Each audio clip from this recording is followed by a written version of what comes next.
Right. We're gonna see how much of this we can get through in an hour or two. So I'm just gonna start with We've Always Lived in the Castle by Shirley Jackson, which is one of my personal favorite books. Yeah, so everybody, just gonna start now. My name is Mary Catherine Blackwood. I'm 18 years old and I live with my sister Constance. I have often thought that with any luck at all, I could have been born a werewolf because my 2 middle fingers on both my hands are all the same length, but I have had to be content with what I had. I dislike washing myself, and dogs, and noise. I like my sister Constance, and Richard Plantaget, and Amanita Phaliotes, the deathcut mushroom. Everyone else in my family is dead. Yeah. The last time I glanced at the library books on the kitchen shelf, they were more than 5 months overdue, and I wondered whether I could have chosen differently if I had known these were the last books, the ones which would stand forever on our kitchen shelf. We rarely moved things. The Blackwoods were never much of a family for restlessness and stirring. We dealt with the small surface transient objects, the books and the flowers and the spoons, but underneath we had always had a solid foundation of stable possessions. We always put things back where they belonged. We dusted and swept under the tables and chairs and beds and pictures and rugs and lamps, but we left them where they were. The tortoiseshell toilet seat on our mother's dressing table was never off-placed by so much as a fraction of an inch. The Blackwoods have always lived in our house and kept things in order. As soon as a new Blackwood wife moved in, a place was found for her belongings, and so our house was built up with layers of Blackwood property, weighing it and keeping it steady against the world. Why is the audio or the video cutting out?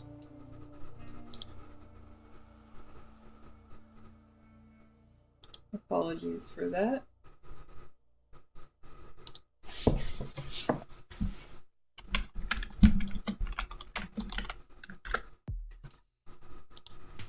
What in the world?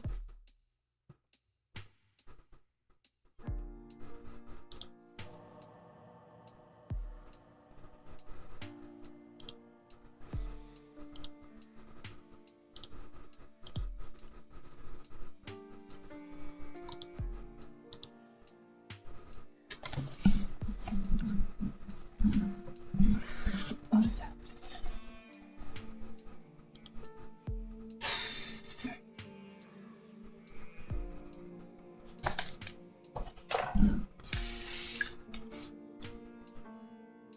Am I? Like, the video is still going? Because it doesn't look like that for me.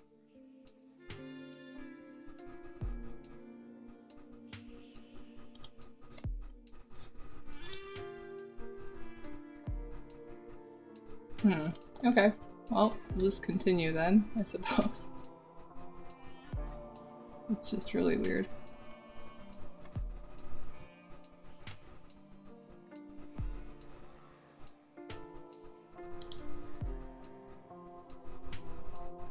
Okay. It was on a Friday in late April that I brought the library books into our house. Fridays and Tuesdays were terrible days, because I had to go into the village. Someone had to go to the library and the grocery. Constance never went past on her own garden, and Uncle Julian could not. Therefore, it was not pride that took me into the village twice a week, or even stubbornness, but only the simple need for books and food. It may have been pride that brought me into Stella's for a cup of coffee before I started home. I told myself that it was pride and I would not avoid going into Stella's no matter how much I wanted to be at home. But I knew too that Stella would see me pass if I did not go in and perhaps think that I was afraid and that I could not endure. "Good morning, Mary Catherine," Stella said, reaching over to wipe the counter with a damp rag. "How are you today?" "Very well, thank you." "And Constance Blackwood, is she well?" "Very well, thank you." "And how is he?" "As well as can be expected. Black coffee, please." If anyone else came in and sat down at the counter, I would leave my coffee without seeming hurried and leave, nodding goodbye to Stella. "Keep well," she always said automatically as I went out. I chose the library books with care. Stops to buffer every now and then. She laughed off. That's okay. I think it's my own connection. There were books in our house, of course. Our father's study had books covering 2 walls, but I liked fairy tales and books of history. And Constance likes books about food. Although Uncle Julian never took up a book, he liked to see Constance reading in the evenings when he worked at his papers, and sometimes he turned his head to look at her and nod. "What are you reading, my dear?" "A pretty sight, a lady with a book." "I'm reading something called The Art of Cooking, Uncle Julian." "Oh, admirable." We never sat quietly for long, of course, with Uncle Julian in the room, but I do not recall that Constance and I have ever opened the library books which are still on our kitchen shelf. It was a fine April morning when I came out of the library. The sun was shining, and all the false, glorious promises of spring were everywhere, showing oddly through the village grime. I remember that I stood on the library steps holding my books and looking for a minute at the soft hinted green in the branches against the sky and wishing, as I always did, that I could walk home across the sky instead of through the village. From the library steps I could cross the street directly and walk on the other side along to the grocery, but that meant that I must pass the general store and the men sitting in front. In this village the men stayed young and did the gossiping, and the women aged with grey evil weariness and stood silently waiting for the men to get up and come home. I could leave the library and walk up the street on this side until I was opposite the grocery store, and then cross. That was preferable, although it took me past the post office and the Rochester house with the piles of rusted tin and the broken automobiles and the empty gas tins and the old mattresses and plumbing fixtures and wash tubs that the Harler family brought home and I genuinely believe loved.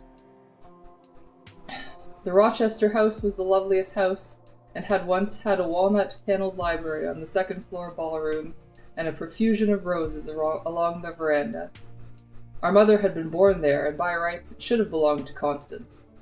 I decided, and I always did, that it would be safer to go past the post office and the Rochester house, although I disliked seeing the house where our mother was born. This side of the street was generally deserted in the morning, since it was shady, and after I went to the grocery I could in any case have to pass the general store to get home, and passing it and going and coming was more than I could bear.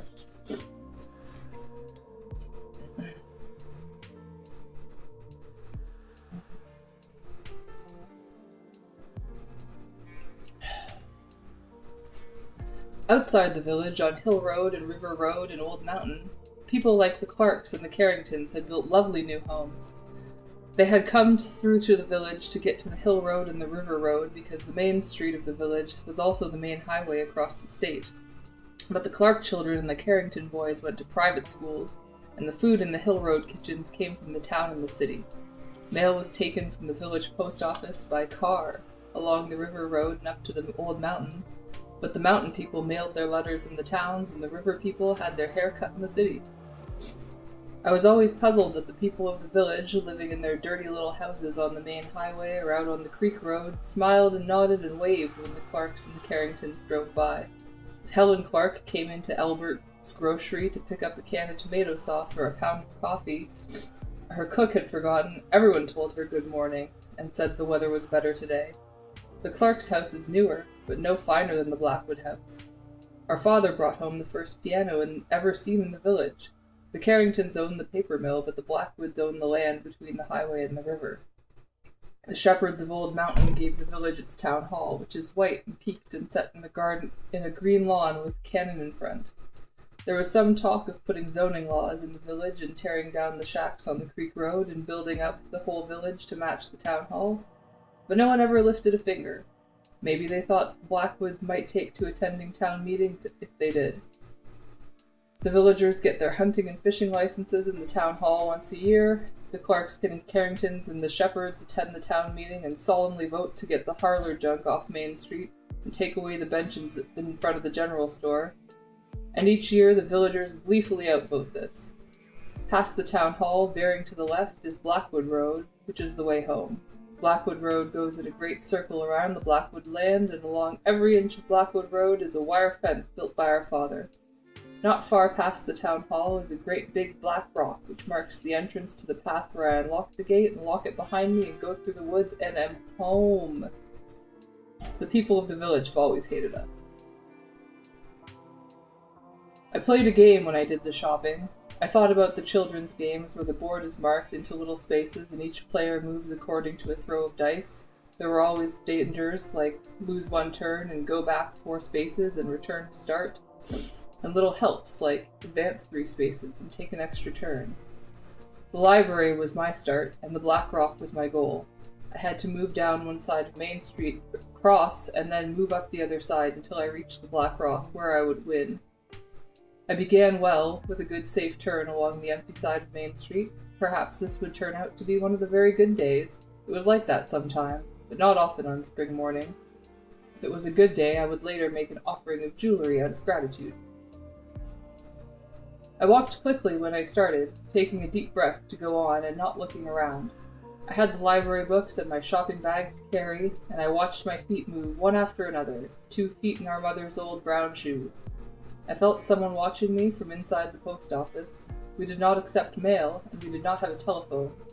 Both had become unbearable 6 years ago, but I could bear a quick stare from our office. That was old Miss Dutton, who never did her staring out in the open like the other folks, but looked out between the blinds from behind the curtains. I never looked at the Rochester house. I could not bear to think of our mother being born there. I wonder sometimes if the Harler people knew that they lived in a house which should have belonged to Constance. There was always so much noise of crashing tinware in their yard that they could not hear me walking. Perhaps the Harlers thought that the unending noise drove away demons, or perhaps they thought that they were musical and found it agreeable. Perhaps the Harlers lived inside the way they did outside, sitting in old bathtubs and eating their dinner off broken plates set on the skeleton of an old Ford car, rattling cans as they ate, and talking in bellows. A spray of dirt always laid across the sidewalk where the Harlers lived. Crossing the street, lose one turn, came next, to get to the grocery store directly opposite. I always hesitated, vulnerable and exposed, on the side of the road where the traffic went by.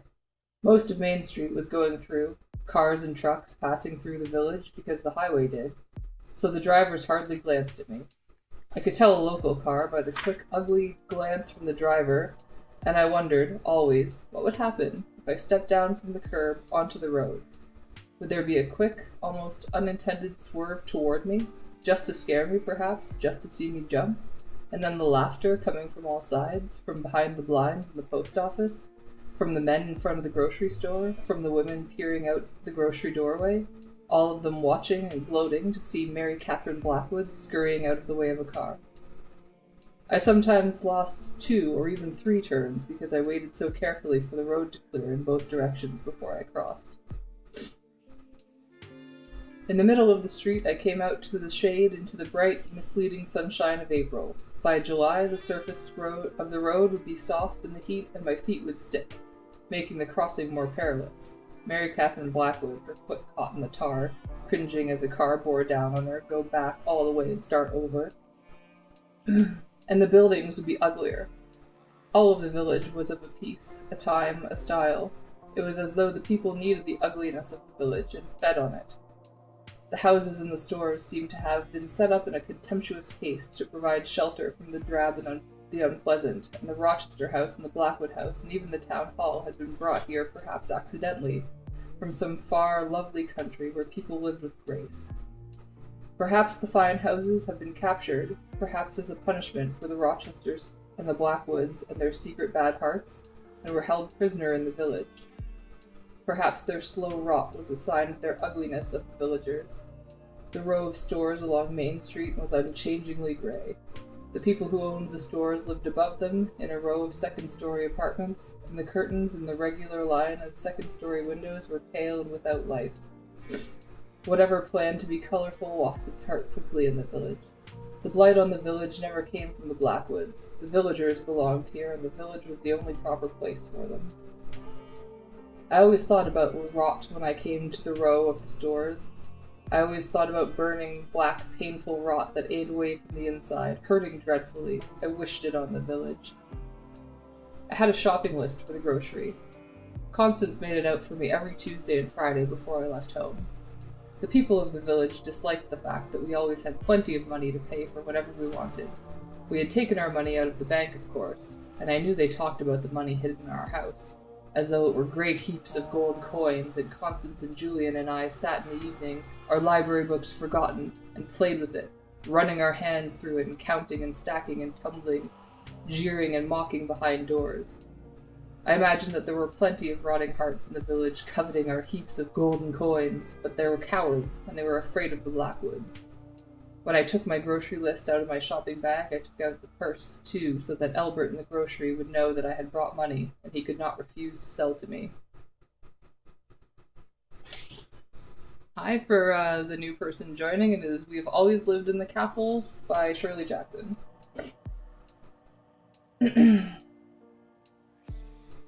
Alright.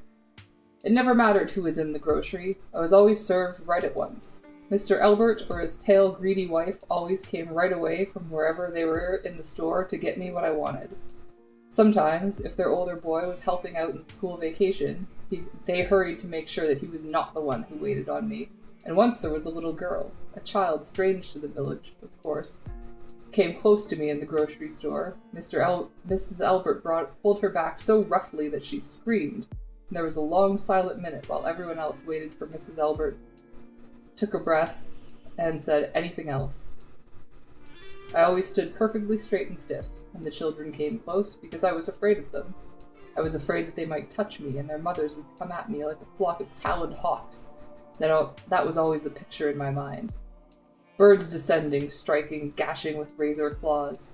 Today I had a great many things to buy for Constance, and it was a relief to see that there were no children in the store, and not many women. Take an extra turn, I thought, and said to Mr. Albert, "Good morning." He nodded to me. He could not go entirely without greeting me, and yet the women in the store were watching. I turned my back to them. I could feel them standing behind me, holding a can or a half-filled bag of cookies or a head of lettuce, not willing to move until I had gone out through the door again and a wave of talk began, and they were swept back into their own lives. Mrs. Donnell was back there somewhere. I had seen her as I came in, and I had wondered, as I had before, if she came on purpose when she knew I was coming, because she always tried to say something. She was one of the few who spoke. "A roasting chicken," I said to Mr. Albert. Across the store, his greedy wife opened the refrigerator case and took out a chicken and began to wrap it. "A small leg of lamb," I said. "My Uncle Julian always fancies a roasted lamb in the first spring days." Should not have said it, I knew, and a little gasp went around the store like a scream. I could make them run like rabbits, I thought, if I had said to them what I really wanted to.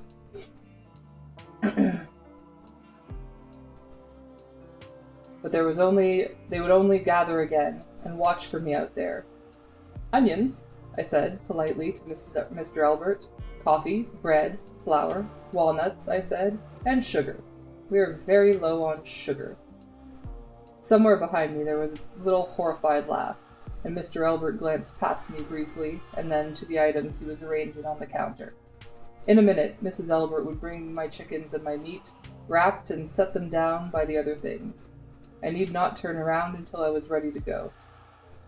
"2 quarts of milk," I said, "and a half pint of cream, a pound of butter." The Harrises had stopped delivering the dairy goods to us 6 years ago, and I bought milk and butter from home from the grocery store now. And a dozen eggs. Constance had forgot to put eggs on the list, but there had only been 2 at home. "A box of peanut brittle," I said. Uncle Julian would clatter and crunch over his papers tonight and go to bed sticky. "The Blackwoods always did set a fine table."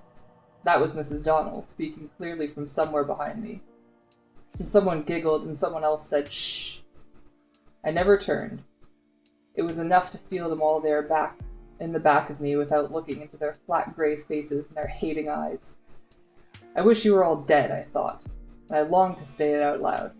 Constance said, "Never let them see that you care, and if you pay any attention, they'll only get worse." And probably it was true. But I wish they were all dead. I would have liked to have come into the grocery store some morning and see them all, even the Alberts and the children, lying there crying with pain and the dying. I would then help myself to the groceries, I thought, stepping over their bodies, taking whatever I fancied down from the shelves, go home, perhaps a kick for Mrs. Donnell while she lay there. I was never sorry when I had thoughts like this. I only wished they would come true. "It's wrong to hate them," Constance said. "It only weakens you." But I hated them anyways, and I wondered why it had been worth creating them in the first place. Hello.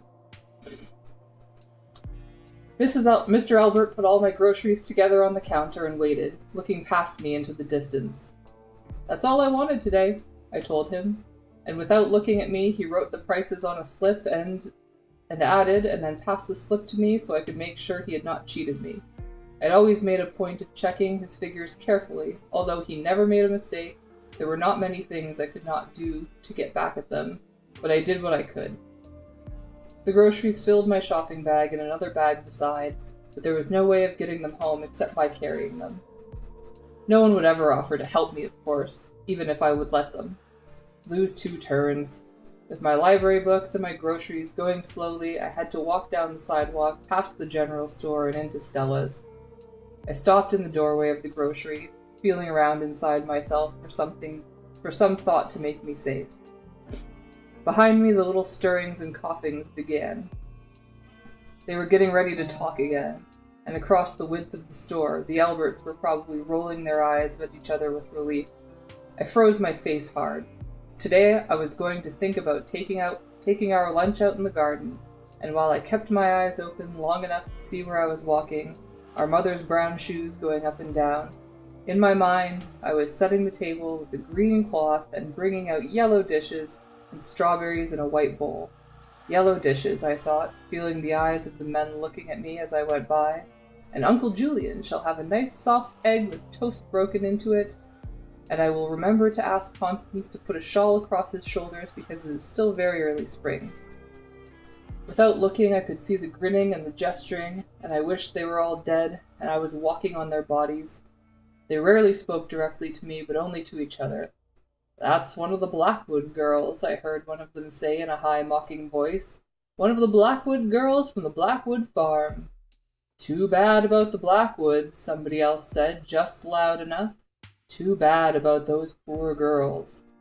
"Nice farm out there," they said. "Nice land to farm. Man could get rich farming the Blackwood land. If he had 1,000,000 years and 3 heads and didn't care what grew, a man could get rich. Keep their land pretty well locked up, the Blackwoods do. Man could get rich. Too bad about the Blackwood girls. Never can tell what'll grow on Blackwood land." I am walking on their bodies, I thought. We are having lunch in the garden, and Uncle Julian is wearing his shawl, and I always held my groceries carefully along there, because one terrible morning I had dropped the shopping bag, and the eggs broke, and the milk spilled, and I gathered up what I could while they shouted, telling myself whatever I did would not turn away, shoveling cans and boxes and spilled sugar wildly back into the shopping bags, telling myself not to run away.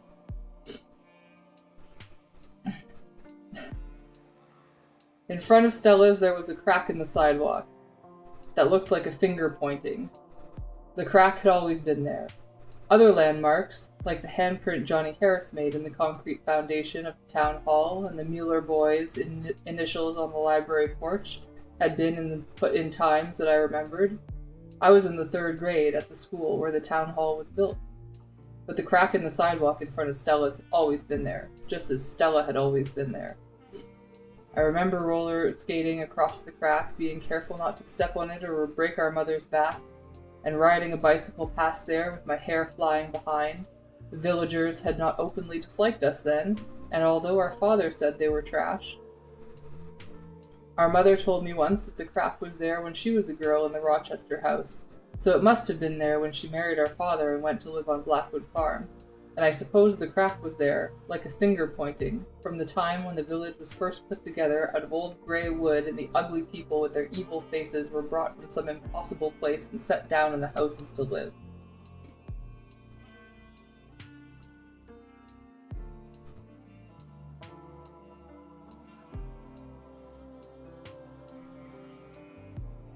Stella bought the coffee urn. Oh, that's a misspell. Stella brought the coffee urn and put it in the marble counter where the insurance money where her husband died. But otherwise, there had been no change in Stella's since I could remember. Constance and I had come in here to spend pennies after school, and every afternoon picked up the newspaper to take home for our father to read in the evening. We no longer bought newspapers, but Stella still sold them, along with the magazines and penny candies and postcards of the town hall. "Good morning, Mary Catherine," Stella said when I sat down at the counter and put my groceries on the floor. I sometimes thought, when I wished all the village people were dead, that I might spare Stella, because she was the closest to kind that any of them could be, and the only one who managed to keep hold of any color at all. She was round and pink, and when she put on a bright dress, it stayed looking bright for a while before it merged into the dirty gray of the rest. "Hi, guys. How are you today?" she asked. "Very well, thank you." "And Constance Blackwood, is she well?" "Very well, thank you." "And how is he?" "As well as can be expected. Black coffee, please." I really preferred sugar and cream in my coffee because it is such bitter stuff, but since I only came here out of pride, I needed to accept the barest minimum for token.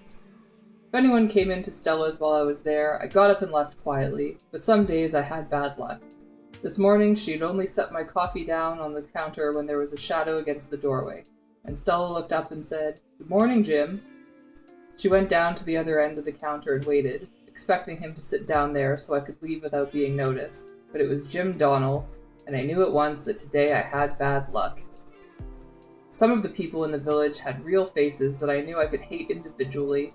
Jim Donnell and his wife were among these, because they were deliberate, instead of just hating dully and from habit like the others.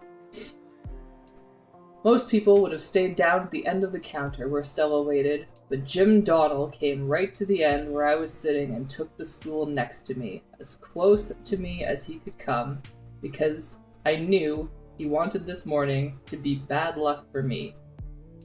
"They tell me," he said, swinging sideways onto his stool and looking at me directly, "they tell me you're moving away." I wished he could not sit so close to me. Stella came towards us on the inside of the counter, and I wished she would ask him to move, so I could get up and leave without having to struggle around him. "They tell me you're moving away," he said solemnly. "No," I said, because he was waiting. "Funny," he said, looking from me to Stella and back. "I could have sworn someone told me you'd be going soon." "Nope," I said. "Coffee, Jim?" Stella asked. "Who do you think would have started a story like that, Stella? Who do you think would want to tell me they're moving away when they're not doing any such thing?" Stella shook her head at him, but she was trying not to smile. I saw that my hands were tearing at the paper napkin in my lap, ripping off a little corner, and I forced my hands to be still, and I made a rule for myself. Whenever I saw a tiny scrap of paper, I was to remember to be kinder to Uncle Julian. "Can't ever tell how gossip gets around," Jim Donnell said. Perhaps someday soon Jim Donnell would die, and perhaps there was already rot growing inside him that was going to kill him. "Did you ever hear anything like the gossip in this town?" he asked Stella. "Leave her alone, Jim," Stella said. Uncle Julian was an old man and he was dying. Dying regrettably, more surely than Jim Donnell and Stella and anyone else.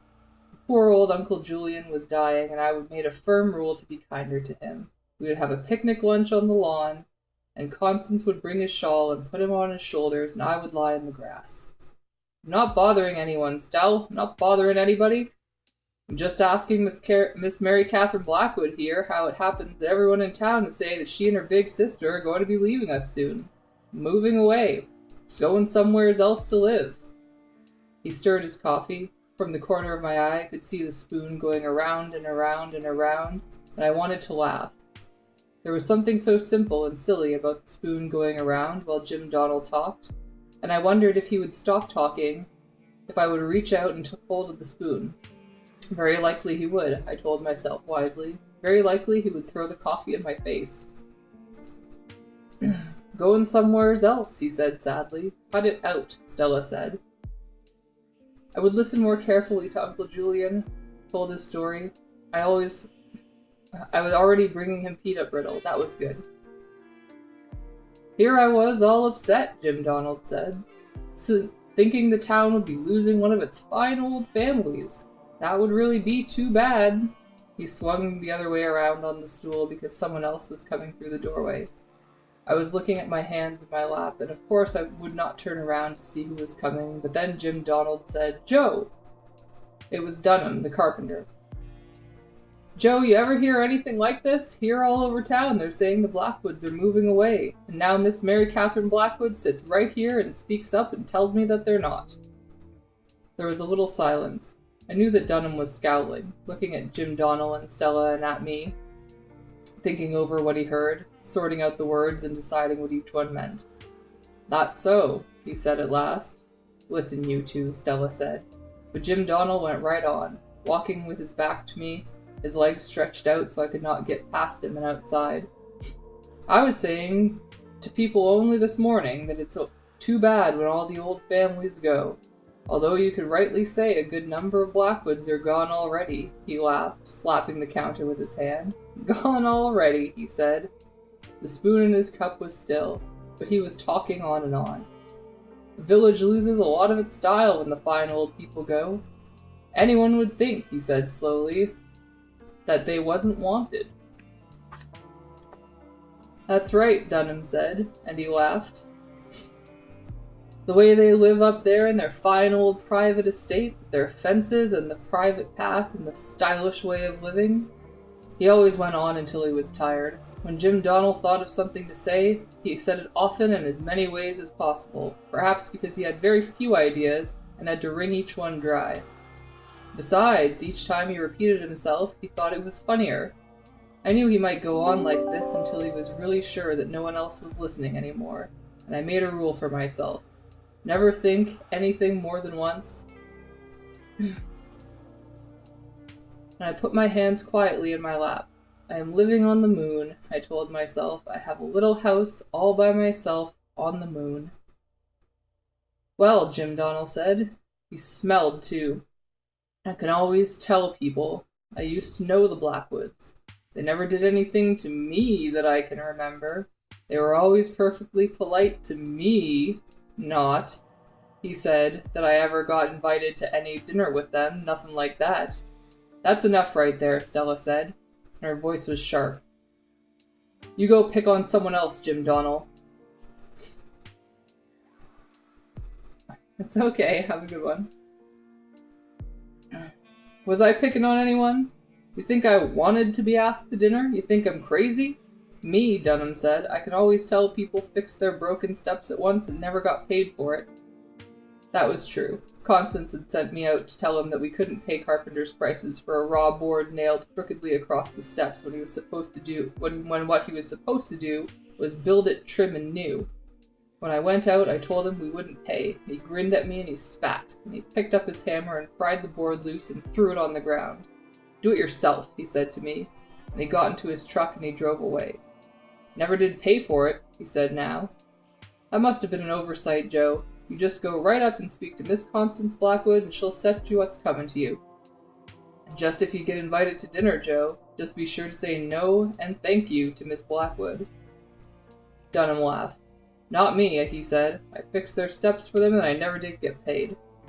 "Funny," Jim Donald said, "them getting that house all fixed up and all, planning to move away all the time." "Mary Catherine," Stella said, coming down inside the counter where I was sitting, "you go along home now. Just get up off that stool and go along home. There won't be any peace around here until you do." "Now, that's the truth," Jim Donald said. Stella looked at him and he moved his legs and let me pass. "You just say the word, Miss Mary Catherine, and we'll all come and help you pack. You just say the word, Mary Cat." "And you can tell your sister for me," Dunham started to say, but I hurried, and by the time I got outside, all I could hear was the laughter, the two of them and Stella. I liked my house on the moon. I put a fireplace in it, and a garden outside. What would flourish growing on the moon? I must ask Constance. And I was going to have lunch inside my garden on the moon. Things on the moon were very bright, and odd colors. My little house would be blue.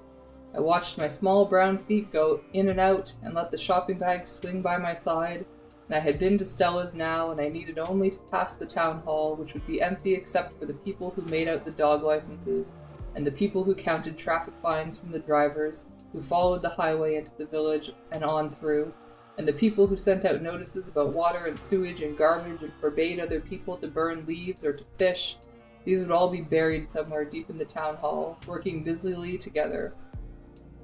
I had nothing to fear from them unless I fished out a season. I thought of catching scarlet fish in the rivers on the moon, and saw that the Harris boys were in their front yard, clamoring and quarreling with a dozen other boys. I had not been able to see them until I came past the corner by the town hall, and I could still have turned back and gone the other way, up the main highway to the creek, and then across the creek and home along the other half of the path to our house. But it was late, and I had the groceries, and the creek was nasty to wade in our mother's brown shoes, and I thought, I am living on the moon, and I walked quickly. They saw me at once, and I thought of them rotting away and curling in pain and crying out loud.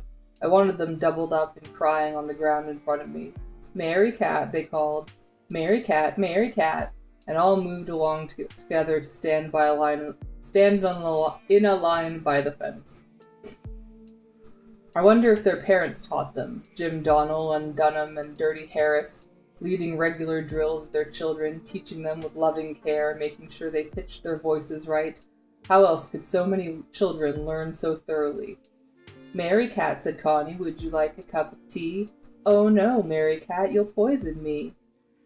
"Mary Cat," said Connie, "would you like to go to sleep? Down in the boneyard, 10 feet deep." I was pretending I did not speak their language. On the moon we spoke a soft, liquid tongue that sang in the starlight, looking down on the dead, dried world. I was almost halfway past the fence. Mary Cat, where's old Connie? Home cooking dinner? Would you like a cup of tea?" It was strange to be inside myself, walking steadily and rigidly past the fence, putting my feet down strongly but without haste they might have noticed, to be inside and know that they were looking at me. I was hiding very far inside, but I could hear them and see them still, one from the corner of my eye. I wished they were all lying there dead on the ground. "Down in the boneyard, 10 feet deep. Mary Cat." Once when I was going past the Harris boys, Mother came out on the porch, perhaps to see what they were all yelling about.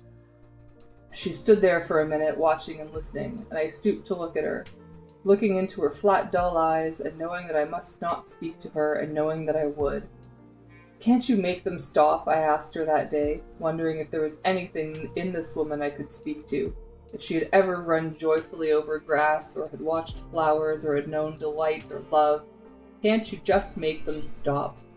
"Kids," she said, not changing her voice, or her look or her air of dull enjoyment, "don't call the lady names." "Yes, Ma," one of the boys said soberly. "Don't go near the fence, don't call no lady names." And I walked on, while they shrieked and shouted, and the woman stood on the porch and laughed. "Mary Cat," said Connie, "would you like a cup of tea?" "Oh no," said Mary Cat, "you'll poison me." Their tongues will burn, I thought, as though they had eaten fire. Their throats will burn when the words come out, and in their bellies they will feel a torment hotter than 1,000 fires. "Goodbye, Mary Cat," they called as I went past the fence. "Don't hurry back." "Goodbye, Mary Cat, give our love to Connie." "Goodbye, Mary Cat." But I was at the Black Rock, and there was the gate to our path. I had to put down the shopping bag to open the lock on the gate. It was a simple padlock, and any child could have broken it, but on the gate was a sign saying, "Private, no trespassing," and no one could go past that. Our father had put the signs in the gates and the locks when he closed off the path. Before, everyone used the path, and it was a shortcut from the village to the Highway 4 Corners where the bus stopped. It saved them perhaps a quarter of a mile to use our path and walk past our front door. Our mother disliked the sight of anyone who wanted to walking past our front door. When our father brought her to live in the Blackwood house, one of the first things he had to do was close off the path and fence the entire Blackwood property, from the highway to the creek. There was another gate at the end of the path, although I rarely went that way, and that gate too had a padlock saying, "Private, no trespassing." "The highway is built for common people," our mother said, "and my front door is private." Anyone who came to see us, properly invited, came up the main drive, which led straight from the gateposts onto the highway up to our front door. When I was small, I used to lie in my bedroom at the back of the house and imagine the driveway and the path as a crossroads meeting before our front door, and up and down the driveway went the good people. The clean and the rich ones, dressed in satin and lace, came rightfully to visit, back and forth along the path, sneaking and weaving and sidestepping servilely went the people from the village. They can't get in, I used to tell myself. Over and over and over again, lying in my dark room, with the trees patterned in the shadow on the ceiling. They can't ever get in anymore, the path is closed forever. Sometimes I stood inside the fence, hidden by the bushes, and watched people walking on the highway to get to the village in the Four Corners. As far as I knew, no one from the village had ever tried to use the path since our father locked the gates. When I had moved the shopping bags inside, I carefully unlocked the gates and tested the padlock to make sure it held. Once the padlock was securely fastened behind me, I was safe. The path was dark, because once our father had given up any idea of putting his land to profitable use, he had let the trees and the bushes and the small flowers grow as they chose, except for one great meadow in the gardens. Our land was heavily wooded, and no one knew its secret ways but me. When I went along the path, going easily now because I was home, I knew each step and every turn. Constance could put names to all the growing things, but I was content to know them by their way and place of growing, and their unfailing offers of refuge. The only prints on the path were my own, going in and out to the village. Past the turn I might find a mark of Constance's foot, because sometimes she came that far to wait for me, but most of Constance's prints were in the garden and in the house. Today she had come to the end of the garden, and I saw her as soon as I came around the turn, and she was standing at the house behind her with the sunlight, and I ran to meet her. "Mary Cat," she said, smiling at me, "look how far I came today." "It's too far," I said. "First thing you'll know, you'll be following me into the village." "I might at that." Even though I knew she was teasing me, I was chilled, but I laughed. "You wouldn't like it much," I told her. "Here, lazy, take some of these packages. Where's my cat?" "He went off chasing butterflies because you were late. Did you remember the eggs? I forgot to tell you." "Of course. Let's have lunch on the lawn." When I was small, I thought Constance was a fairy princess. I used to draw her picture with long golden hair and eyes as blue as the crayon would make them, and a bright pink spot on either cheeks. The pictures always surprised me because she did look like that. Even at the worst times, she was pink and white and golden, and nothing had ever seemed to dim the brightness of her. She was the most precious person in my world, always. I followed her across the soft grass, past the flowers she tended, into our house, and Jonas, my cat, came out of the flowers and followed me. Constance waited on the tall front door while I came up the steps behind her, and I put my packages down on the table in the hall and locked the door. We would not use it again until the afternoon, because almost all of our life was moved towards the back of the house, on the lawn in the garden where no one else came. We left the front door of the house, turned towards the highway in the village, and we went our own ways behind its stern, unwelcoming face. Although we kept the house well, the rooms we used together were the back ones. The kitchen and the back bedrooms, and the little warm room off the kitchen where Uncle Julian lived. Outside was Constance's chestnut tree and the wide, lovely reach of the lawn, and Constance's flowers, and then beyond, the vegetable garden Constance tended to, and past that the trees which shaded the creek. We sat in the back lawn. When we sat on the back lawn, no one could see us from anywhere. I remembered that I was to be kinder to Uncle Julian when I saw him sitting at his great old desk in the kitchen corner playing with his papers. "Will you let Uncle Julian have some peanut brittle?" I asked Constance. "After his lunch," Constance said. She took the groceries carefully from the bag. Food of any kind was precious to Constance, and she always touched foodstuffs with quiet respect. I was not allowed to help.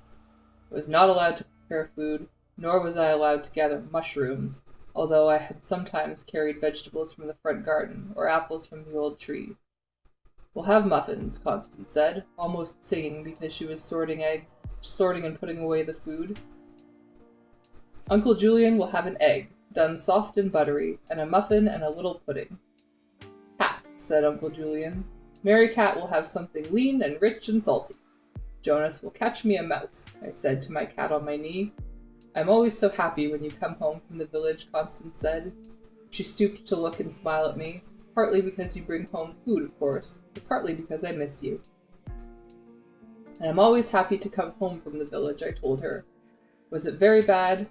She touched my cheek quietly with one finger. You don't want to know about it. Someday I'll go. It was the second time she'd spoken of going outside, and I was chilled. Constance, Uncle Julian said. He lifted a small scrap of paper from his desk and studied it, frowning. I do not seem to have any information on whether your father took his cigar in the garden as usual in the morning. I'm sure he did, Constance said. That cat's been fishing in the creek, she told me. He came in all mud. She folded the grocery bag and put it with the others in the drawer, and set the library books on the shelf where they were going to stay forever. Jonas and I were expected to stay in our corner, out of the way, while Constance worked in the kitchen, and it was a joy to watch her, moving beautifully in the sunlight, touching food so softly. It's Helen Clark's day, I said. Are you frightened? She turned to smile at me. Not a bit, she said. I'm getting better all the time, and today I think I'm going to make little rum cakes, and Helen Clark will scream and gobble them. Even now, Constance and I still saw some small society, visiting acquaintances who drove up the driveway to call. Helen Clark took her tea with us on Fridays, and Mrs. Shepherd or Mrs. Rice or Mrs. Crowley would stop by occasionally on Sunday after church to tell us we would have enjoyed the sermon. They came dutifully, although we never returned their calls, and stayed a proper few minutes and sometimes brought flowers from their gardens, or books, or a song that Constance might care to try over on her harp, and they spoke politely and with little runs of laughter, and never failed to invite us to their houses, although they knew we would never come. They were civil to Uncle Julian, and patient with his talk, and they offered to take us for drives in their cars. They referred to themselves as our friends. Constance and I had always spoke well of them to each other because they believed that their visits brought us pleasure. They never walked on the path. If Constance offered them a cutting from our rose bush, or invited them to see a happy new arrangement of colors, they went into the garden, but they never offered to step beyond their defined areas. They walked along the garden, and they got into their cars by the front door, and drove along the driveway and out through the big gates. Several times Mr. and Mrs. Carrington had come to see how we were getting along, because Mr. Carrington had been a good friend of our father's. They never came inside or took any refreshment, but they drove to the front steps and sat in their car and talked for a few minutes. How are you getting along? They always asked, looking from Constance to me and back. How are you managing all by yourselves? Is there anything you need? Is there anything we can do? How are you getting along? Constance always invited them in, because we had been brought up to believe that it was discourteous to keep guests talking outside, but the Carringtons never came into the house. I wonder, I said, thinking about them, whether the Carringtons would bring me a horse if I asked. I could ride it in the long meadow. Constance turned to look at me for a minute, frowning a little. You will not ask them, she said at last. We do not ask from anyone. Remember that.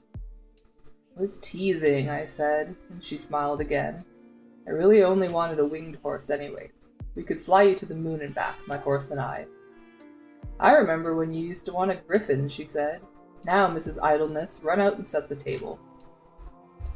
They quarreled hatefully that night, Uncle Julian said. I won't have it, she said. I won't stand for it, John Blackwood. And we have no choice, he said. I listened at the door, of course, but I came in too late to hear what they quarreled about. I suppose it was money.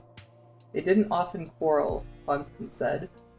They were almost invariably civil to one another, niece, and if that is what you mean by not quarreling, a most unsatisfactory example for the rest of us. My wife and I preferred to shout. Thank you. It hardly seems like 6 years sometimes, Constance said. I took the yellow tablecloth and went outside to the lawn to start setting the table. Behind me I heard her say to Uncle Julian, Sometimes I feel I would give anything to have them back all again.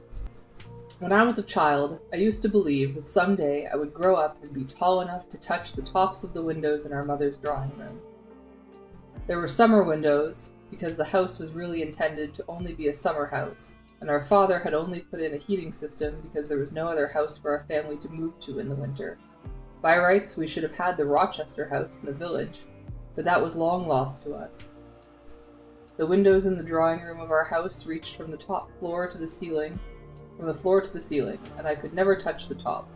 Our mother used to tell visitors that the light blue silk drapes on the windows had been made up 14 feet long. There were 2 tall windows in the drawing room, and 2 tall windows in the dining room across the hall, and from the outside they looked narrow and thin, and gave the house a gaunt, high look. Inside, however, the drawing room was lovely. Our mother had brought golden-legged chairs from the Rochester house, and her harp was here, and the room shone in reflections from mirrors and sparkling glass. Constance and I only used the room when Helen Clark came for tea, but we kept it perfectly. Constance stood on a step-ladder to wash the tops of the windows, and we dusted the Dresden figurines on the mantel, and with a cloth on the end of a broom I went around the wedding cake trim at the tops of the walls, starting up into the white fruit and leaves, brushing away the cupids and the ribbon knots, and dizzy always from looking up and walking backwards, and laughing at Constance when she caught me. We polished the floors and mended tiny tears in the rose brocade on the sofa and chairs. There was a golden valance over each window, and golden scrollwork across the fireplace, and our mother's portrait hung in the drawing room. "I cannot bear to see my lovely room untidy," our mother used to say, and so Constance and I had never been allowed in here, but now we kept it shining and silky. Our mother had always served tea to her friends at a low table at one side of the fireplace, so that's where Constance always set the table. She sat on the rose sofa with our mother's portrait looking down on her, and I sat in my small chair in the corner and watched. I was allowed to carry cups and saucers and pass sandwiches and cakes, but not to pour tea. I disliked eating anything while people were looking at me, so I had tea afterwards in the kitchen. That day, which was the last time Helen Clark ever came for tea, Constance had me set the table as usual, with the lovely thin rose-colored cups our mother had always used, and 2 silver dishes, one with small sandwiches, and one with very special rum cakes. 2 rum cakes were waiting for me in the kitchen, in case Helen Clark ate all of these. Constance sat quietly on the sofa. She never fidgeted, and her hands were neatly in her lap. I waited by the window, watching for Helen Clark, who was always precisely on time. "Are you frightened?" I asked Constance at once. She said, "No, not at all." Without turning, I could hear from her voice that she was quiet. I saw the car turn into the driveway, and I saw there were 2 people in it instead of 1. "Constance," I said, "she brought someone else." Constance was still for a minute, and then she said quite firmly, "I think it'll be all right." I turned to look at her. She was quiet. "I'll send them away," I said. "She knows better than this." "No," Constance said, "I really think it'll be all right. You watch me. But I won't have you frightened." "Sooner or later," she said, "sooner or later I will have to take a first step." I was chilled. I want to send them away. "No," Constance said, "absolutely not." The car stopped in front of the house, and I went into the hall to open the front door, which I had unlocked earlier, because it was not courteous to unlock the door in a guest's face. When I came onto the porch, I saw that it was not quite as bad as I had expected. It was not a stranger Helen Clark had with her, but it was little Mrs. Wright, who had once come before and had been more frightened than anyone else. She would not be too much for Constance, but Helen Clark ought to not have brought her without telling me. "Good afternoon, Mary Catherine," Helen Clark said, coming around the car to the steps. "Isn't this a lovely spring day? How is dear Constance? I brought Lucille." She was going to handle it brazenly, as though people brought almost strangers every day to see Constance, and I disliked having to smile at her. "You remember Lucille Wright?" she asked me, and poor little Miss Wright said in a small voice that she had so wanted to come again. I held the front door open, and they came into the hall. They had not worn coats because it was such a fine day, but Helen Clark had the common sense to delay it a minute anyways. "Tell Constance we've come," she said to me, and I knew she was giving me time to tell Constance who was here. So I slipped into the drawing room where Constance sat quietly, and said, "It's Mrs. Wright, the frightened one." Constance smiled. "Kind of a weak first step," she said. "It's going to be fine, Mary Cat." In the hall, Helen Clark was showing off the staircase to Mrs. Wright, telling the familiar story about the carving and the wood brought from Italy.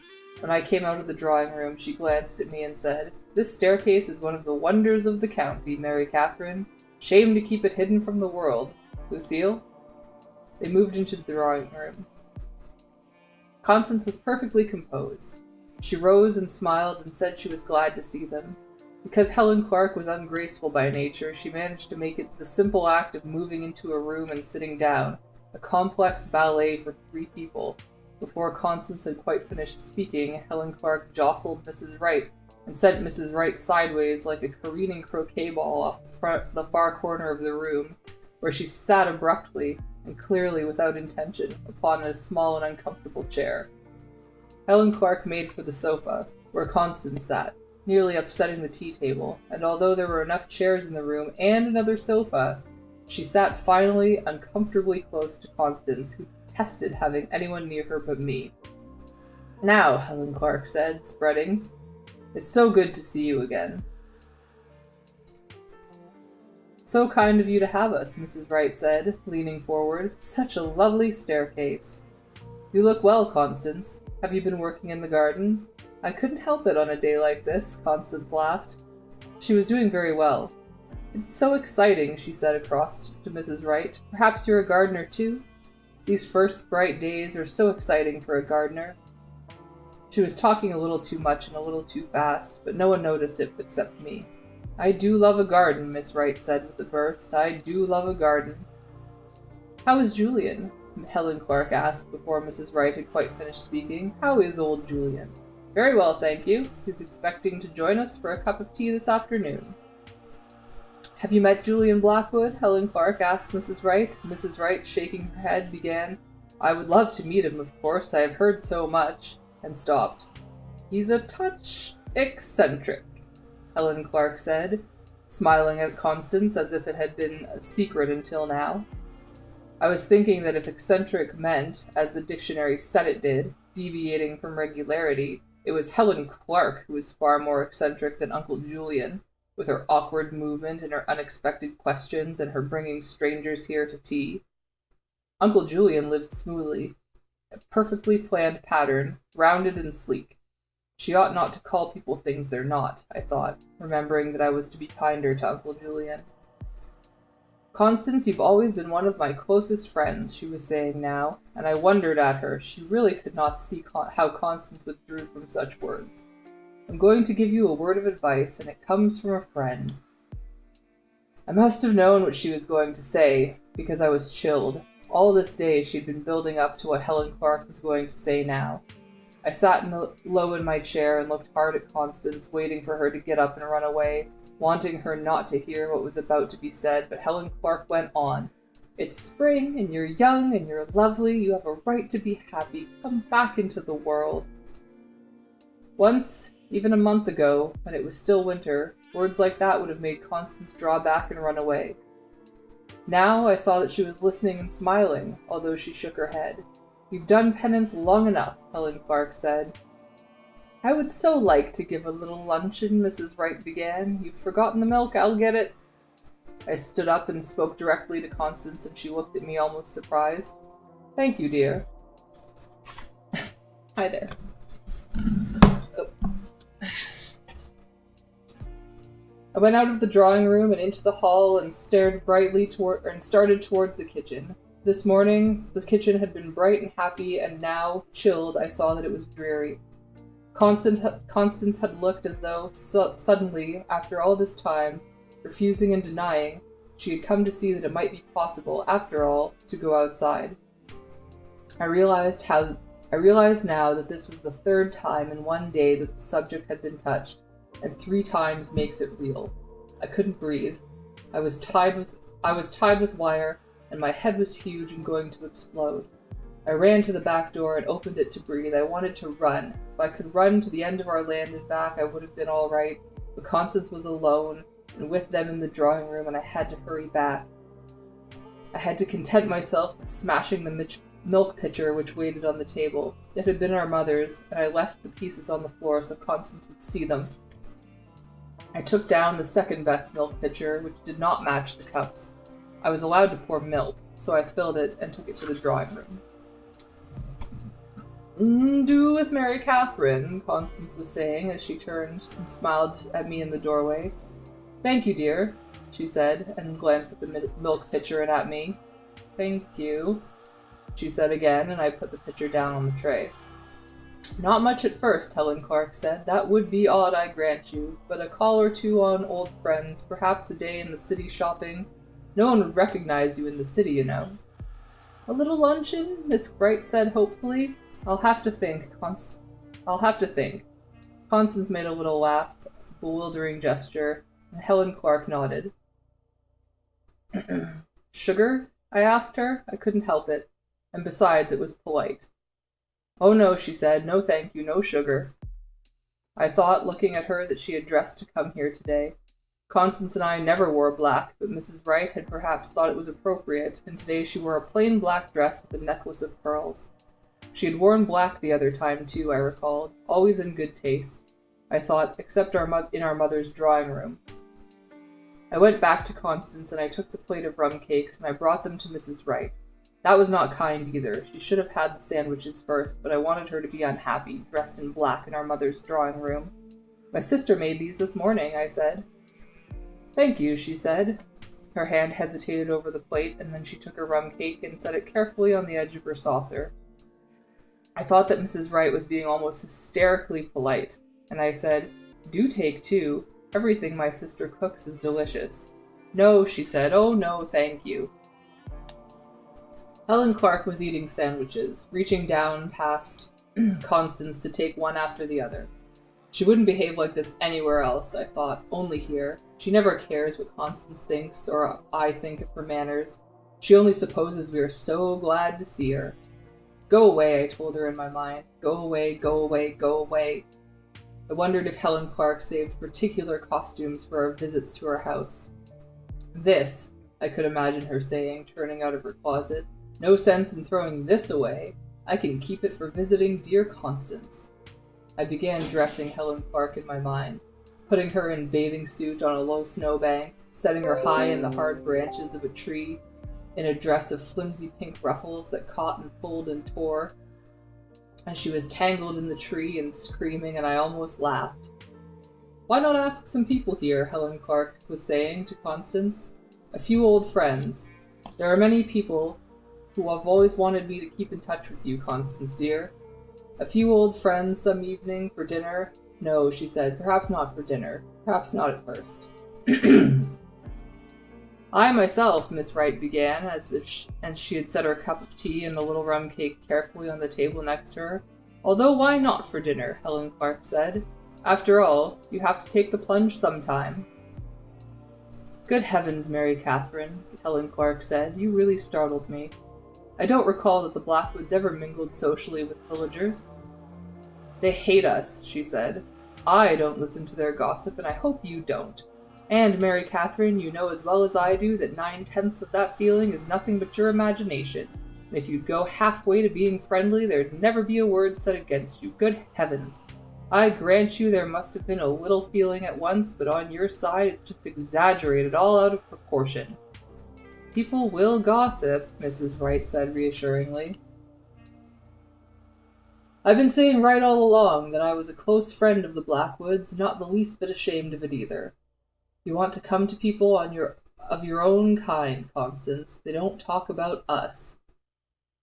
I wished they would be more amusing. I thought now that Constance was looking a little tired. If they would leave soon, I would brush Constance's hair until she fell asleep. Uncle Julian is coming, I said to Constance. I could hear the soft sound of the wheelchair in the hall, and I got up to open the door. Helen Clark said, Do you suppose that people would really be afraid to visit here? And Uncle Julian stopped in the doorway. He had put on his dandyish tie for the company at tea and washed his face until it was pink. Afraid, he said, to visit here. He bowed to Mrs. Wright from his chair and then to Helen Clark. Madam, and I knew he could not remember either of their names or whether he had seen them before. You look well, Julian, Helen Clark said. Afraid to visit here. I apologize for repeating your words, madam, but I am astonished. My niece, after all, was was acquitted of murder. There could be no possible danger in visiting here now. Mrs. Wright made a convulsive gesture towards her cup of tea and set her hands firmly in her lap. It could be said that there's danger everywhere, Uncle Julian said. Danger of poison, certainly. My niece can tell you the most unlikely perils, garden plants more deadly than snakes, and simple herbs that slash like knives to the lining of your belly. Madam, my niece, such a lovely garden, Mrs. Wright said earnestly to Constance. I'm sure I don't know how you do it, Helen Clark said firmly. Now that's all been forgotten long ago, Uncle Julian. No one thinks about it anymore. Regrettable, he said. Most fascinating case. One of the few genuine mysteries of our time. Of my time, particularly. My life work, he told Mrs. Wright. Julian, Helen Clark said quickly. Mrs. Wright seemed mesmerized. There is such thing as good taste, Julian. Taste, madam? Have you ever tasted arsenic? I assure you that there is one moment of utter incredulity before the mind can accept. A moment ago, poor little Mrs. Wright would have probably bitten her tongue out before she mentioned the subject, but now she said, hardly breathing, You mean you remember?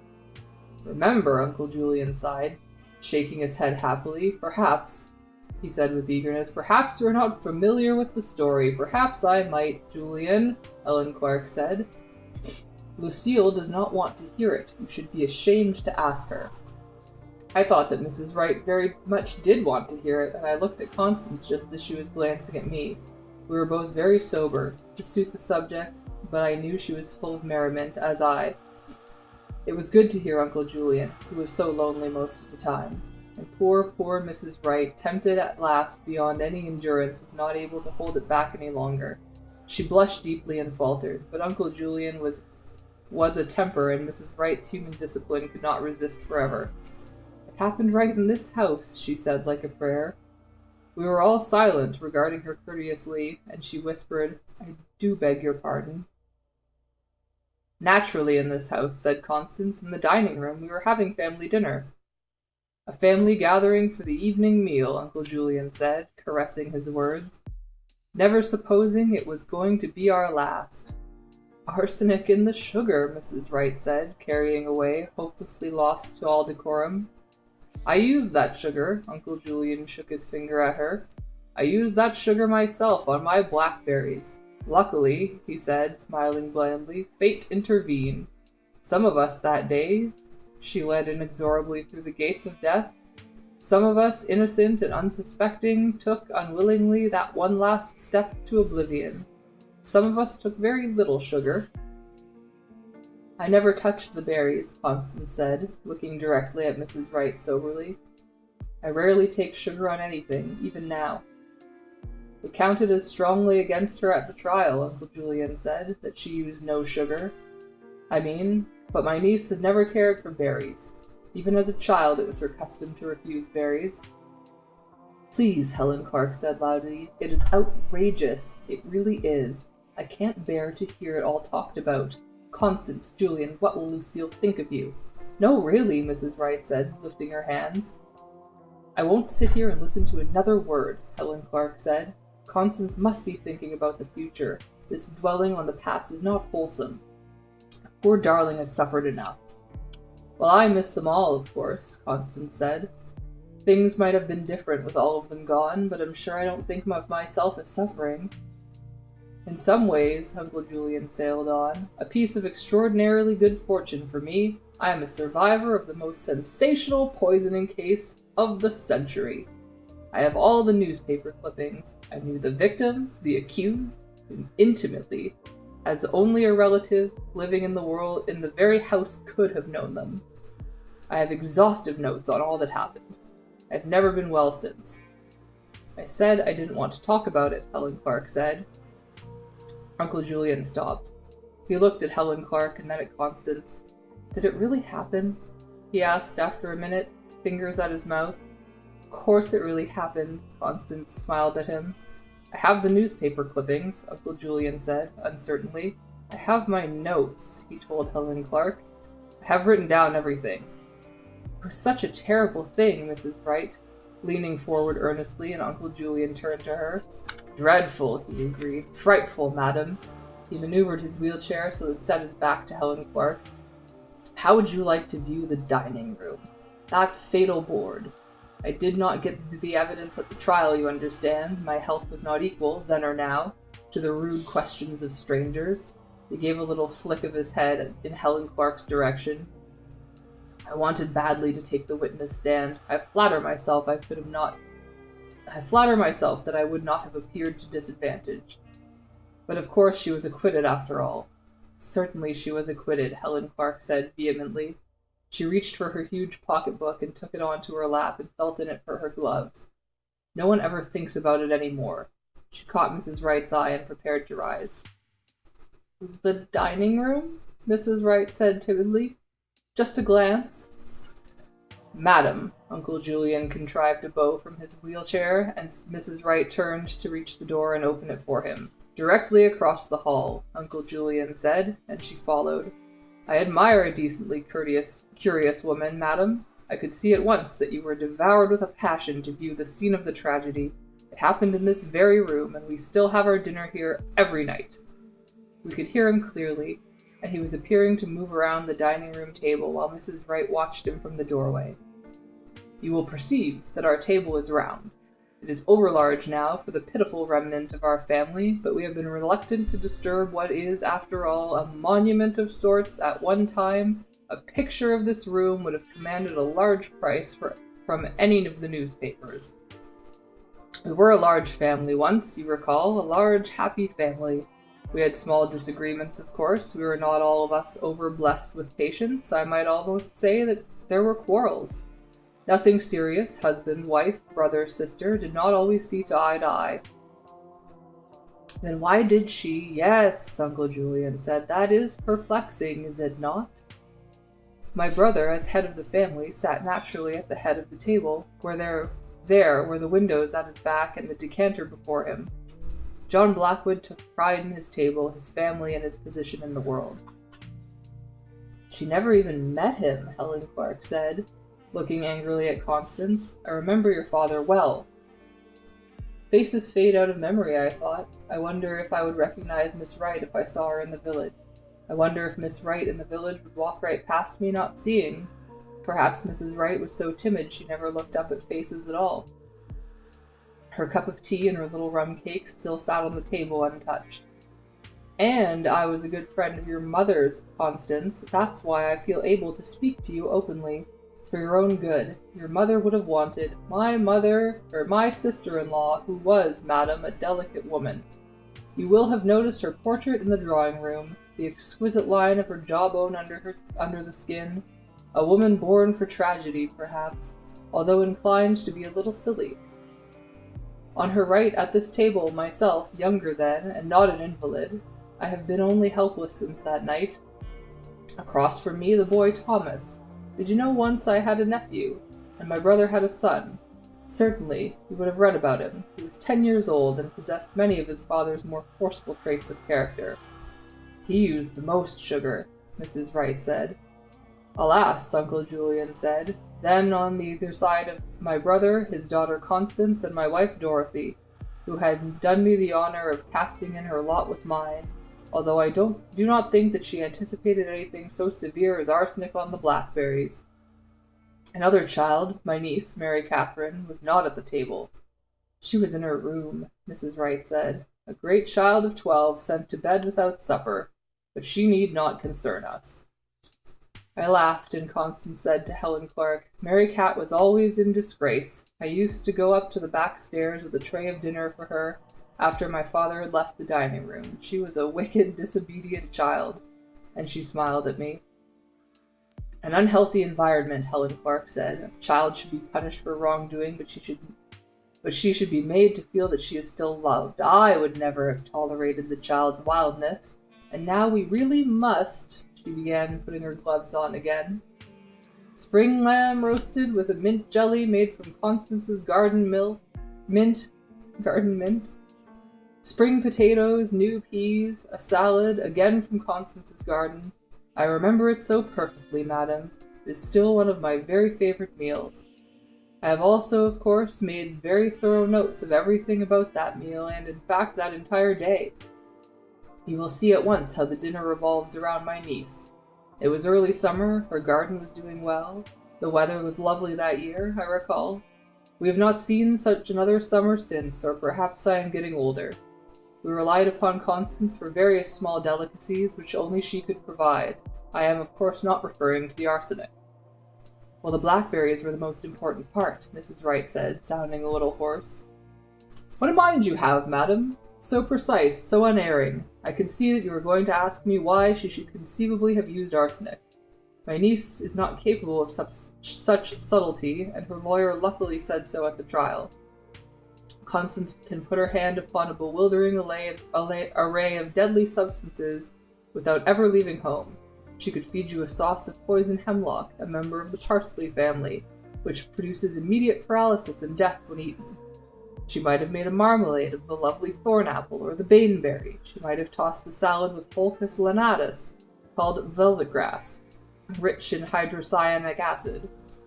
I have notes on all of these, madam. Deadly nightshade is a relative of the tomato. Would we, any of us, have the prescience to decline if Constance served it to us, spiced and made into a pickle? Or consider just the mushroom family, rich as that in tradition and deception. We're all fond of mushrooms. My niece makes a mushroom omelet you must taste to believe, madam, in the common death cup. She should not have been doing the cooking, Miss Wright said strongly. Well, of course, there is the root of our trouble. Certainly she should not have been doing the cooking if her intention was to destroy us all with poison. We would have been blindly unselfish to encourage her to cook under such circumstances, but she was acquitted, not only of the deed, but of the intention. What was wrong with Mrs. Blackwood doing her own cooking? Please. Uncle Julian's voice has a little shudder in it, and I knew the gesture he was using. With it, even though he was out of my sight, he would have raised one hand, fingers spread. He would have been smiling over at his fingers. It was gallant, Uncle Julian gesture. I had seen him use it with Constance. I personally prefer to chance the arsenic, Uncle Julian said. We must go home, Helen Clark said. I don't know what's come over Lucille. I told her before we came not to mention this subject. I'm going to put up wild strawberries this year, Constance said to me. I noticed a considerable patch of them near the end of the garden. It's terribly tactless of her, and she's keeping me waiting. The sugar bowl on the sideboard, the heavy silver sugar bowl. It is a family heirloom. My brother prized it highly. You will be wondering about that sugar bowl, I imagine. Is it still in use? You are wondering, has it been cleaned? You may very well ask, was it thoroughly washed? I can reassure you at once. My niece Constance washed it before the doctor or the police had come, and you will allow that it was not a felicitous moment to wash a sugar bowl. The other dishes used at dinner were still on the table, but my niece took the sugar bowl to the kitchen, emptied it, and scrubbed it thoroughly with boiling water. It was a curious act. There was a spider in it, Constance said to the teapot. We used a little rose-covered sugar bowl for the lump of sugar for tea. There was a spider in it, and that's what she told the police. That's why she washed it. Well, Mrs. Wright said, it does seem as though she might have thought of a better reason, even if it was a real spider. I mean, you don't wash. I mean, don't you just take the spider out? Well, what reason would you have given, madam? Well, I've never killed anyone, so I don't know. I mean, I don't know what I'd say. The first thing that came into my head, I suppose. I mean, she must have been really upset.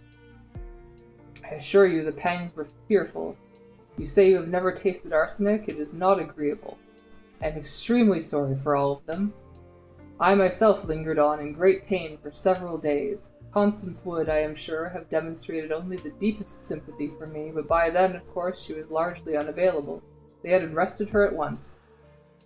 Mrs. Wright sounded more forceful, almost unwillingly eager. I always thought, ever since we moved up here, that there would be a wonderful chance to meet you people and really find out what happened. Because, of course, there's always that one question, the one nobody has ever been able to answer. Of course, I hardly expected to talk to you about it, but look. There was such a sound of the dining room chairs being moved. Mrs. Wright had decided to settle down. First, she said, she brought the arsenic. To kill the rats, Constance said to the teapot, and turned to smile at me. To kill rats, Uncle Julian said.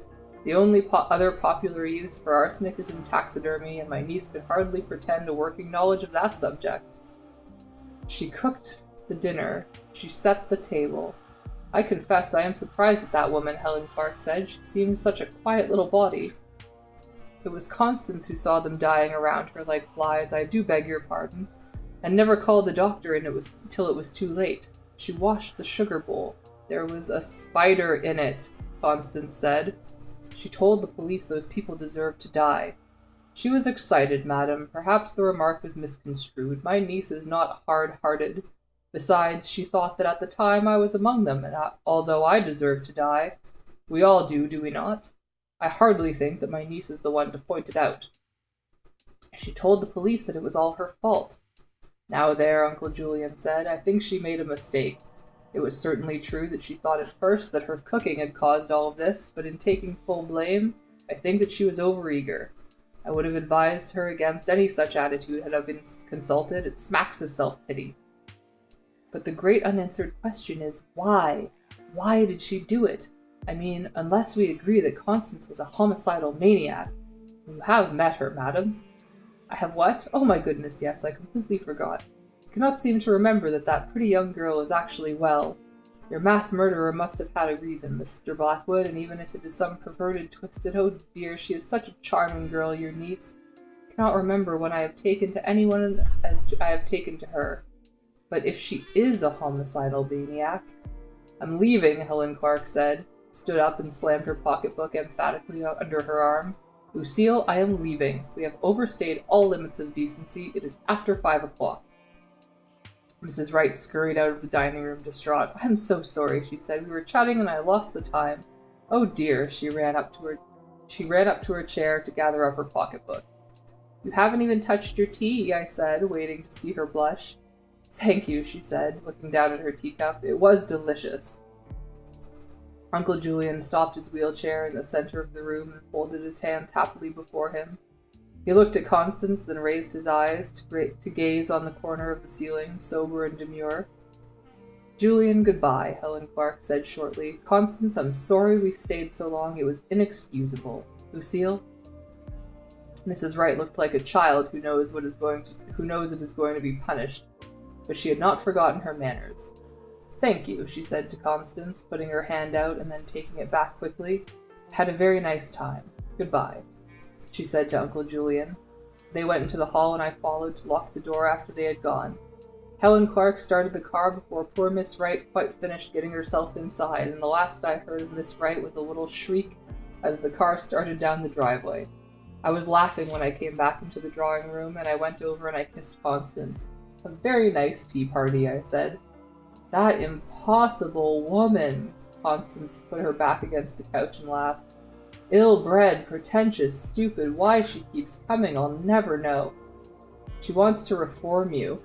I took Mrs. Wright's teacup and her rum cake and brought them over to the tea tray. Poor little Miss Wright. You were teasing her, Mary Cat. A little bit, maybe, but I can't help when people are frightened. I just want to frighten them more. Constance, Uncle Julian turned his wheelchair to face her. How was I? Superb, Uncle Julian. Constance stood up and went over and touched his old head lightly. Didn't need your notes at all. It really happened? He asked her. It certainly did. I'll take you into your room and you can look over your newspaper clippings. I think not right now. It has been a superlative afternoon, but I think I am tired. I will rest until dinner. Constance pushed the wheelchair down the hall, and I followed the tea tray, and I was allowed to carry the dirty dishes, but not to wash them. So I set the tray on the kitchen table and watched while Constance stacked the dishes by the sink to wash later, and swept up the broken milk pitcher on the floor and took out the potatoes to start dinner. Finally, I had to ask her, the thought that had been chilling me all afternoon. Are you going to do what she said? What Helen Clark said? She pretended not to understand. She stood there looking down at her hands, working, and smiled a little. I don't know, she said. A change was coming, and nobody knew it but me. Constance suspected, perhaps. I noticed that she stood occasionally in her garden, looked down not at the plants she was tending, not back at the house, but outward, towards the trees which hid the fence, and sometimes she looked long and curiously down the length of the driveway as though wondering how it would feel to walk along the gates. I watched her. On Saturday morning, after Helen Clark had come to tea, Constance looked at the driveway 3 times. Uncle Julian was not well on Saturday morning, after tiring himself at tea, and stayed in his bed in his warm room next to the kitchen, looking out of the window beside his pillow, calling now and then to make sure Constance noticed him. Even Jonas was fretful. He was running up a storm, our mother used to say, could not sleep quietly, and all during those days when the change was coming, Jonas stayed restless. From a deep sleep he would start suddenly, lifting his head as though listening. On his feet, moving on one quick ripple, he ran up the stairs and across the beds and across the doors and in and out and down the stairs and across the hall and over the chair in the dining room and around the table and through the kitchen and out the garden, where he would slow, sauntering, and then pause to lick a paw, lick an ear, and take a look at the day. At night we could hear him running, feel him cross our feet as we lay in bed, running up a storm. All the omens spoke of change. I woke up one Saturday morning and I thought I heard them calling me. They want me to get up, I thought, before I came fully awake and remembered that they were dead. Constance never called me to wake me up. When I dressed and came downstairs that morning, she was waiting to make my breakfast, and I told her, I thought I heard them calling me this morning. Hurry with your breakfast, she said. It's another lovely day. After breakfast on the good mornings, when I did not have to go into the village, I had my work to do. Always on Wednesday mornings, I went around the fence. It was necessary for me to check constantly to be sure that the wires were not broken and the gates were securely locked. I could make the repairs myself, winding the wires back together where it had torn, tightening loose strands, and it was a pleasure to know, every Wednesday morning, that we were safe for another week. On Sunday mornings, I examined my safeguards, the box of silver dollars I had buried in the creek, and the doll buried in the long field, and the book nailed to the tree in the pine woods. So long as they were there, where I had put them, nothing could get in to harm us. I had always buried things, even when I was small. I remember that once I quartered the long field and buried something in each quarter to make the grass grow higher as I grew taller, so I would always be able to hide there. I once buried 6 marbles in the creek bed to make sure the river beyond run dry. Here is treasure for you to bury, Constance used to say to me when I was small, giving me a penny or a bright ribbon. I had buried all of my baby teeth as they came out one by one, and perhaps someday they would grow as dragons. All our land was enriched with my treasures buried in it, thickly inhabited just below the surface with my marbles and my teeth and my colored stones, all perhaps turned to jewels by now, held together under the ground in a powerful taut web which never loosened but held fast to guard us. On Tuesday and Friday I went to the village, and on Thursday, which was my most powerful day, I went into the big attic and dressed in their clothes. Mondays we neatened the house, Constance and I, going in every room with mops and dust cloths, carefully setting the little things back after we had dusted, never altering the perfect line of our mother's tortoiseshell comb. Every spring we washed and polished the house for another year, but on Mondays we neatened. Very little dust fell in the rooms, but even that little could not be permitted to stay. Sometimes Constance tried to neaten Uncle Julian's room, but Uncle Julian disliked being disturbed and kept his things in their own places, and Constance had to be content with washing his medicine glasses and changing his bed. I was not allowed in Uncle Julian's room. On Saturday mornings I helped Constance. I was not allowed to handle knives, but when she worked in the garden, I cared for her tools, keeping them bright and clean, and I carried a great basket of flowers sometimes, or vegetables which Constance picked to make into food. The entire cellar of our house was filled with food. All the Blackwood women had made food and taken pride in adding to the great supply of food in our cellar. There were jars of jam made by great-grandmothers with labels in thin, pale writing almost unreadable now, and pickles made by great-aunts, and vegetables put up by our grandmother, and even our mother had left behind 6 jars of apple jelly. Constance had worked all her life at adding to the food in the cellar, and her rows and rows of jars were easily the handsomest, and shone among the others. You bury food the way I bury treasure, I told her sometimes, and she answered me once, the food comes from the ground and cannot be permitted to stay there and rot, Something has to be done with it. All the Blackwood women had taken the food that had come from the garden, that had come from the ground, and preserved it, and deeply colored rows of jellies and pickles and bottled green vegetables and fruit and maroon and amber and dark rich green stood side by side in our cellar and would stand there forever. A poem by the Blackwood women. Each year Constance and Julian and I had jam or preserve or pickle that Constance had made, but we never touched what belonged to the others. Constance said it would kill us if we ate it. This Saturday morning I had apricot jam on my toast, and I thought of Constance making it and putting it away carefully for me to eat on some bright morning, never dreaming that a change would be coming before the jar was finished. "Lazy Mary Cat," Constance said to me, "stop dreaming over your toast. I want you in the garden on this lovely day." She was arranging Uncle Julian's tray, putting his hot milk into a jug painted with yellow daisies, and trimming his toast so it would be tiny and hot and square. Anything looked large or difficult to eat, Uncle Julian would leave it on his plate. Constance always took Uncle Julian's tray to him in the mornings, because he slept painfully and sometimes lay awake in the darkness waiting for the first light and the comfort of Constance with his tray. Some nights, when his heart would hurt him badly, he might take one more pill than usual, and then lie all morning, drowsy and dull, unwilling to sip from his hot milk, but wanting to know that Constance was busy in the kitchen next door to his bedroom, or in the garden where he could see her from his pillow. On his very good mornings, she brought him into the kitchen for his breakfast, and he would sit at his old desk in the corner, spilling crumbs among his notes, studying papers while he ate. "If I am spared," he said to Constance, "I will write the book myself. If not, see that my notes are entrusted to some worthy cynic who will not be too concerned with the truth." I wanted to be kinder to Uncle Julian, so this morning I hoped that he would enjoy his breakfast, and later come into the garden in his wheelchair and sit in the sun. "Maybe there will be a tulip open today," I said, looking into the open kitchen door into the bright sunlight. "Not until tomorrow, I think," said Constance, who always knew. "Wear your boots if you wander today. It will still be quite wet in the woods." "There's a change coming," I said. "It's spring, silly," she said, and looked up at Uncle Julian's tray. "Don't run off while I'm gone. There's work here to be done." She opened Uncle Julian's door, and I heard her say good morning to him. When he said good morning back, his voice was old, and I knew that he was not well. Constance would have to stay near him all day. "Is your father home yet, child?" he asked her. "No, not today," said Constance. "Let me get your other pillow. It's a lovely day." "He's a busy man," Uncle Julian said. "Bring me a pencil, my dear. I want to make a note of that. He's a very busy man.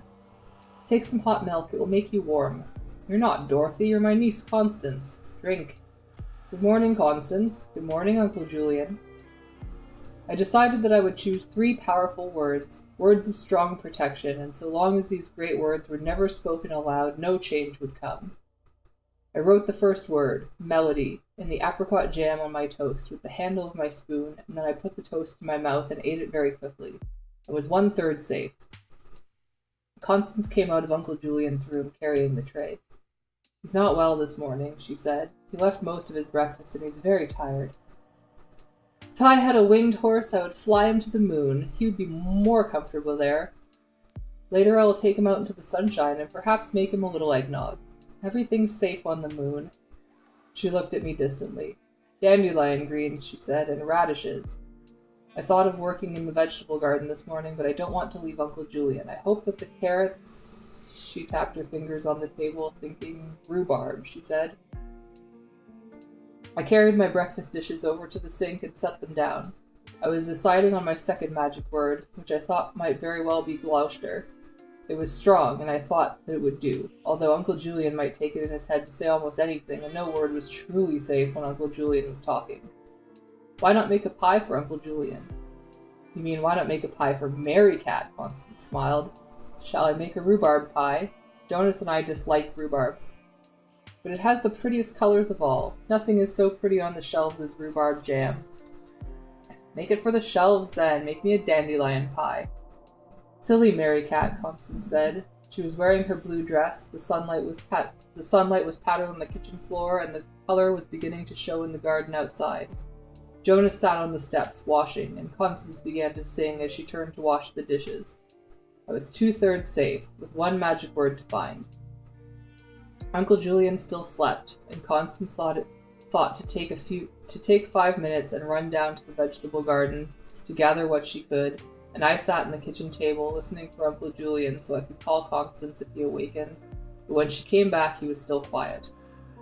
I ate tiny sweet carrots while Constance washed vegetables and put them away. "We will have a spring salad," she said. "We eat the year away. We eat the spring and the summer and the fall. We wait for something to grow and then we eat it." "Silly Mary Cat," Constance said. At 20 minutes after 11, by the kitchen clock, she took off her apron, glanced in at Uncle Julian, and went, as she always did, upstairs to her room to wait until I called her. I went to the front door and unlocked it, and opened it just as the doctor's car turned into the driveway. He was in a hurry, always, and stopped his car quickly and ran up the steps.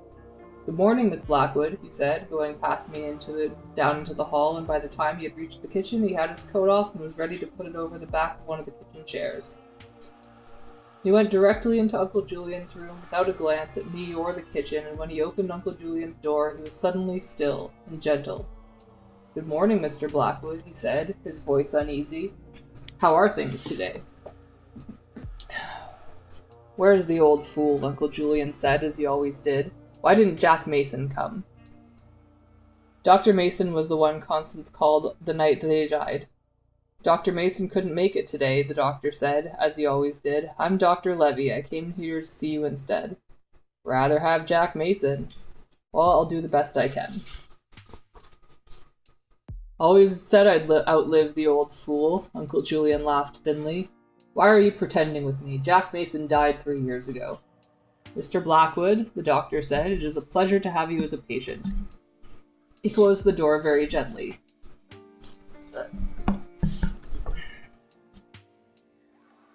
I thought of using digitalis as my third magic word, but it was far too easy for someone to say, and at last I decided on Pegasus. I took a glass from the cabinet and said the word very distinctly into the glass and filled it with water and drank. Uncle Julian's door opened, and the doctor stood in the doorway for a minute.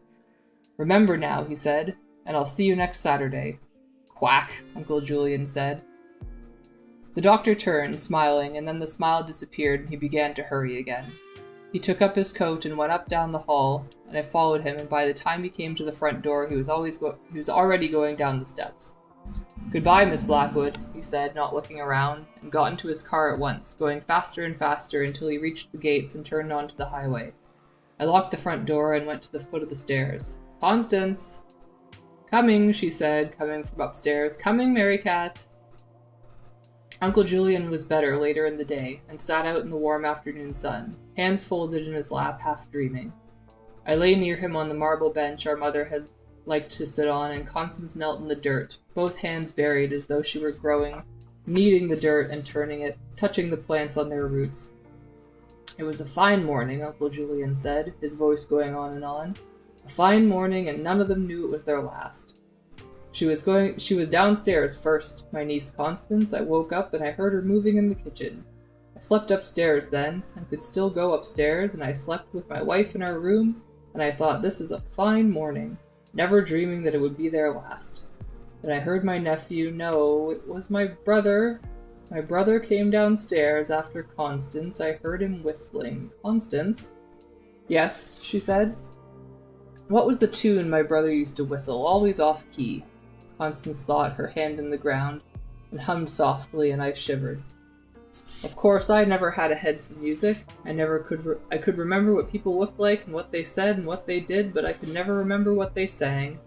It was my brother who came downstairs after Constance, never caring, of course, that he woke people up with his noise and his whistling, never thinking that perhaps I might still be asleep, although as it happened, I was already awake. Uncle Julian sighed and lifted his head to look curiously once around the garden. He never knew it was his last morning on earth. He might have been quieter, I think, if he did know. I heard him in the kitchen with Constance, and I said to my wife, she was awake too, his noise had awakened her. I said to my wife, "You had better get dressed. We live here with my brother and his wife. After all, we must remember to show them that we are friendly and eager to help out wherever we can. Dress and go down to Constance in the kitchen." She did as she was told. Our wives always did what they were told, although my sister-in-law lay in bed late that morning. Perhaps she had a premonition and wanted to take her earthly rest while she could. I thought of dressing. "Constance?" "Yes, Julian?" I could still dress myself in those days, you know, although that was the last day. I still could walk around by myself and dress myself and feed myself, and I had no pain. I slept well in those days, as a strong man would. I was not young, but I was strong, and I slept well, and I could still dress myself. "Would you like a rug over your knees?" "No, no, thank you, my dear." "You have always been a good niece to me, although there were some grounds for supposing you an undutiful daughter. My sister-in-law came downstairs before I did. We had pancakes for breakfast, thin, tiny, hot pancakes, and my brother had 2 fried eggs, and my wife, although I did not encourage her to eat heavily since we were living with my brother, took largely of sausage. Homemade sausage by Constance." "Constance?" "Yes, Uncle Julian. I think if I had known it was her last breakfast, I would have permitted her one more sausage. I am surprised now that I think of it that no one suspected that it was their last morning. They might not have grudged my wife one more sausage then. My brother sometimes remarked upon what we ate, my wife and I.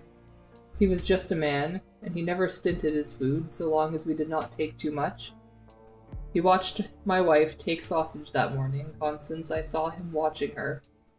We took little enough from him, Constance. We had pancakes and fried eggs and sausage, but I felt that he was going to speak to my wife. The boy ate hugely. I am pleased that the breakfast you made was particularly good that day. I could make you sausage next week, Uncle Julian. I think I have homemade sausage that would not disagree with you, if you had very little. My brother never grudged our food, but if we did not take too much. My wife helped to wash the dishes, and I am very grateful to her. She might have done more, I think now. She entertained my sister-in-law, she saw to our clothes, she helped with the dishes in the morning, but I believe that my brother thought that she might have done more. Hello. He went off after breakfast to see a man on his business. He wanted an arbor built. It was his plan to start a grape arbor. I am sorry about that. We might now be eating jam from our own grapes. I was always better able to chat after he was gone. I recall that I entertained the ladies that morning. We sat here in the garden. We talked about music. My wife was musical, although she never learned to play. My sister-in-law had a delicate touch, and it was always said of her that she had a delicate touch. And she played in the evenings, usually. Not that evening, of course. She was not able to play that evening. In the morning, we thought we would play in the evening as usual. Do you recall that I was very entertaining in the garden that morning, Constance? I was weeding the vegetables, Constance said. I could hear you all laughing. It was quite entertaining. I'm happy for that now. He was quiet for a minute, folding and refolding his hands.